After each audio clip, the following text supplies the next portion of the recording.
నెల్లూరు జిల్లా కోవూరు నియోజకవర్గం వెడవలూరు మండలంలో ఎమ్మెల్యే వేమిరెడ్డి ప్రశాంతిరెడ్డి గిరిజనులను పరామర్శించారు. వెడవలూరు మండలంలోని పార్లపల్లి గ్రామంలో మోంతా తుఫాను ప్రభావంతో గృహాలను కోల్పోయిన గిరిజన కుటుంబాలను కోవూరు నియోజకవర్గ ఎమ్మెల్యే వేమిరెడ్డి ప్రశాంతిరెడ్డి సందర్శించారు.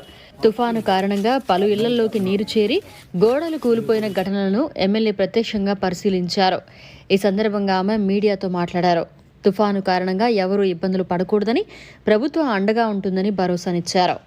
పార్లపల్లిలోని ఎస్టీ కాలనీలో మనమంతా ముందు జాగ్రత్త అధికారులు గాని నాయకులు గాని అందరం కలిసి వీళ్ళని తీసుకుపోయి రీహాబ్ లో పెట్టడం వల్ల ఈ రోజు ఒక ఇద్దరు ప్రాణాలు మనం కాపాడాం, ఎంతో మంది ప్రాణాలు కాపాడామని చెప్పి అనుకోవచ్చు. ఎందుకంటే ఇక్కడ ఈ కాలనీలో ఉన్న ఎస్టీ హౌసెస్ అన్ని కూడా స్లాబ్లు ఎప్పుడెప్పుడు పడిపోతాయా అన్నట్టున్నాయి. కాబట్టి వీళ్ళందరికీ ఇది మనము కలెక్టర్ దృష్టికి తీసుకెళ్లడం జరిగింది.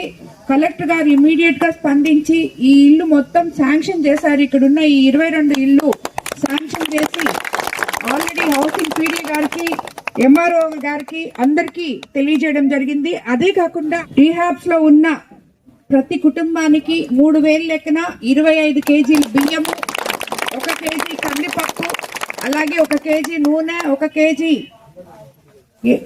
ఎర్రగడ్డలు, 1 కేజీ ఉల్లగడ్డలు, అదే విధంగా 1 కేజీ కందిపప్పు ఇవన్నీ కూడా ఇస్తున్నారు. ఎవరైతే అక్కడ ఉన్నారో ఎంఆర్ఓలకు అందరికీ కూడా ఆల్రెడీ ఇంటిమేషన్ ఇవ్వడం జరిగింది. ఎవరైతే రీహాబ్స్ లో ఉన్నారో వాళ్ళందరికీ ప్రతి కుటుంబానికి ఇవి అందజేస్తాం.